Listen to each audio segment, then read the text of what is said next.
Baik, Assalamualaikum warahmatullahi wabarakatuh.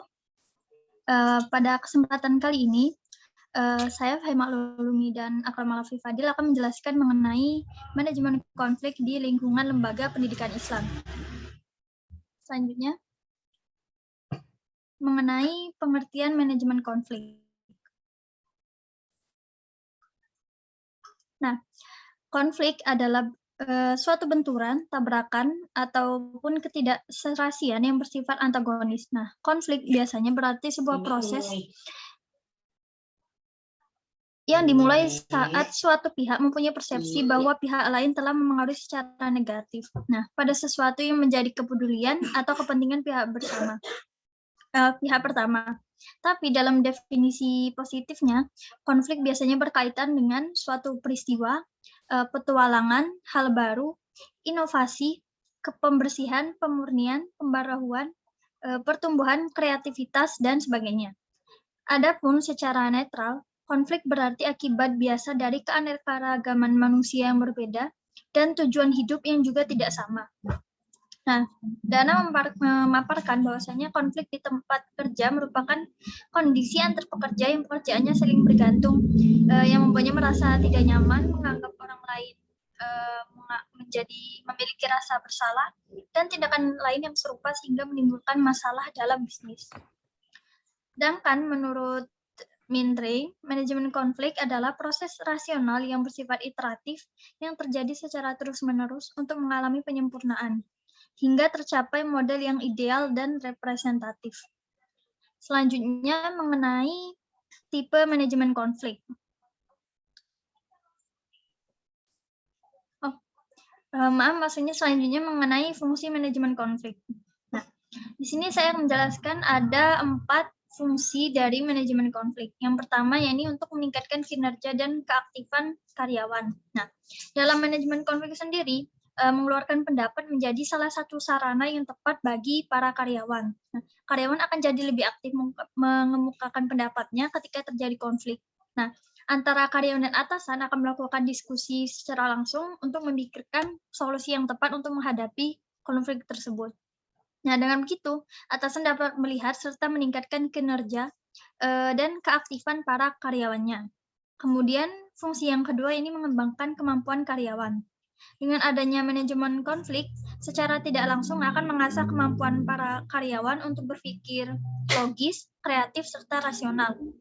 Nah, karyawan yang ikut akan memikirkan bagaimana menyelesaikan konflik yang sedang terjadi, sehingga kemampuan berpikirnya akan memiliki peningkatan karena sering diasah untuk ikut memberikan solusi yang tepat.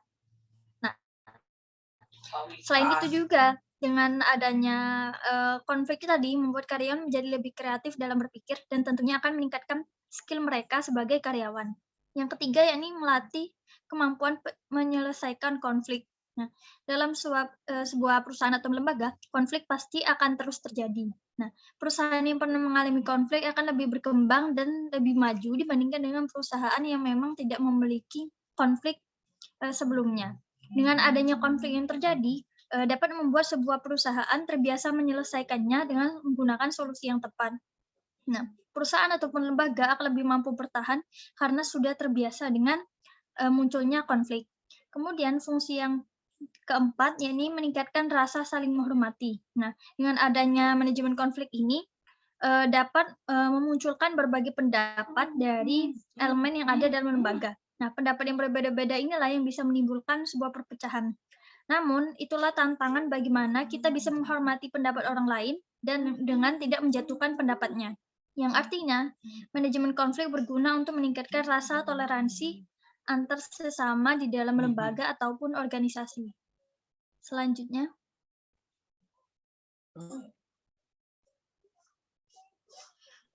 yakni mengenai tipe manajemen konflik.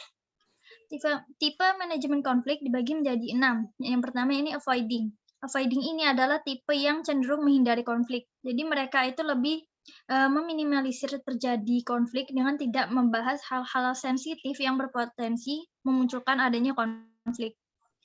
Hal ini dapat menjaga dari terjadinya konflik terbuka.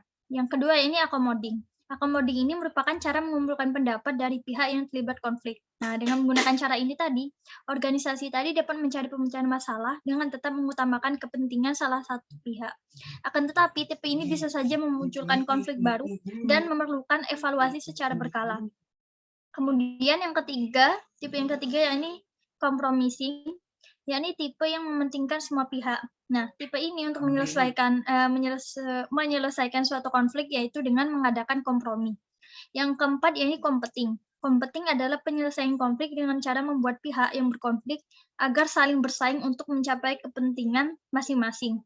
Nah, sampai pada akhirnya ada pihak yang mau mengalah. Jadi untuk tipe competing ini justru organisasinya itu tetap membuat antar karyawannya itu semakin berkompetensi untuk mencapai tujuannya sendiri-sendiri, sampai akhirnya ada pihak yang mau mengalah.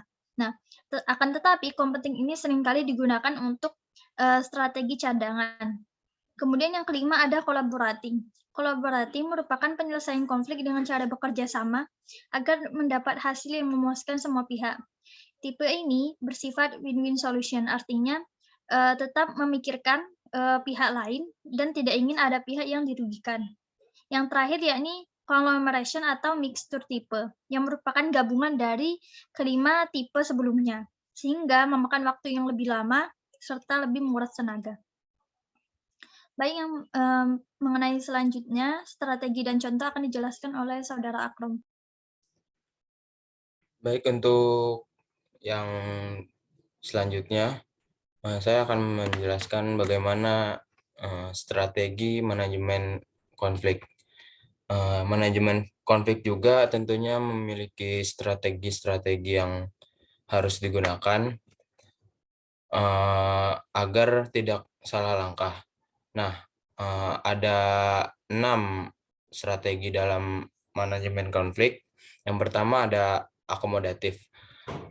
Akomodatif ini di dalam melaksanakan manajemen konflik, jika ada Anda sebagai pihak ketiga diharap dapat menjadi penengah terjadinya konflik dengan membuka diri untuk menerima dan menampung seluruh aspirasi, pandangan, dan pendapat dari kedua belah pihak yang terlibat konflik.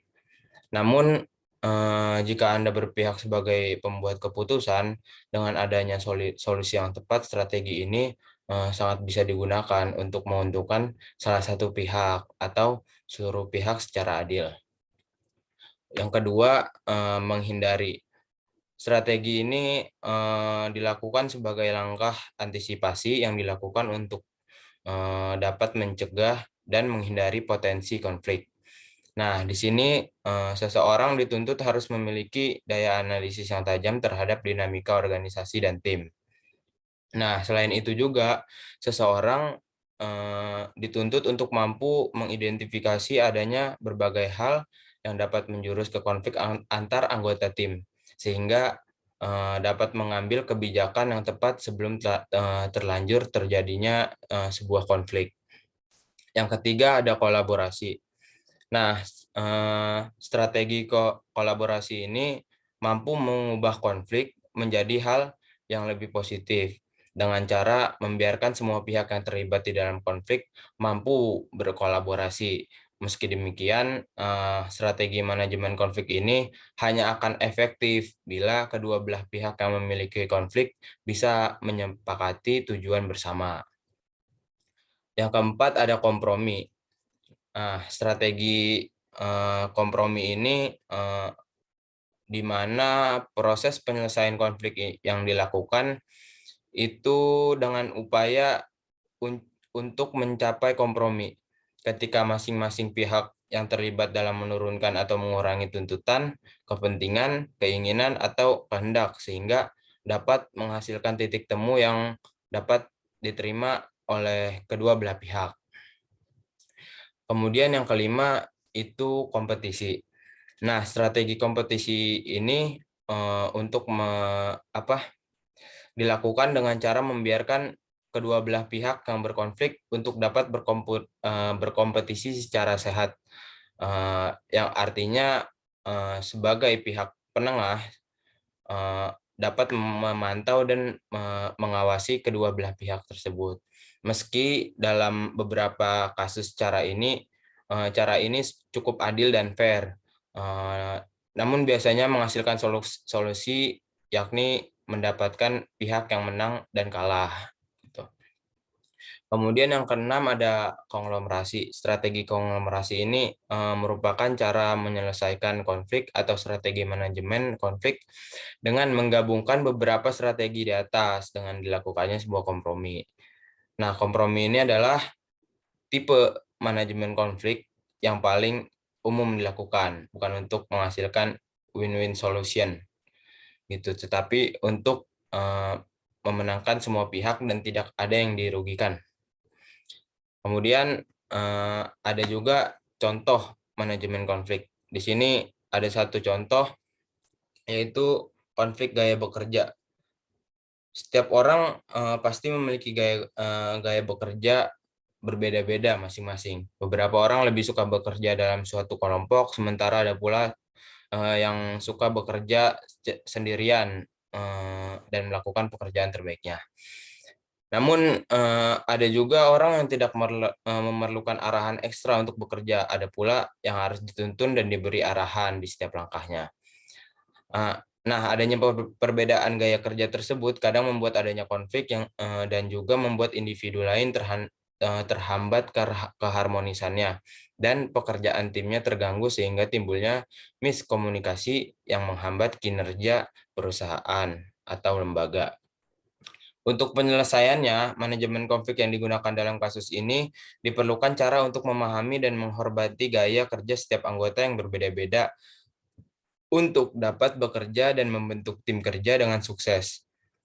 Nah, setiap anggota tim harus saling terbuka dan memahami serta berkompromi untuk mengolaborasikan gaya bekerja yang berbeda.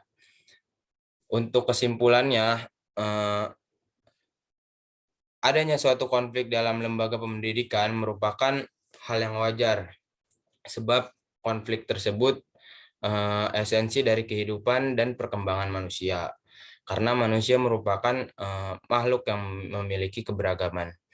Yang dapat dilakukan untuk meminimalisir dampak negatif dari suatu konflik adalah manajemen konflik tersebut. Dengan manajemen konflik menggunakan tipe dan strategi yang tepat dalam menghadapi suatu masalah akan melatih pribadi seseorang, terutama karyawan dalam lembaga pendidikan untuk meningkatkan kinerja dan rasa saling menghormati yang nantinya akan menciptakan lingkungan yang aman dan nyaman di lembaga pendidikan tersebut. Mungkin sekian presentasi yang telah kami sampaikan, semoga dapat dipahami dan dapat bermanfaat. Terima kasih. Wassalamualaikum warahmatullahi wabarakatuh.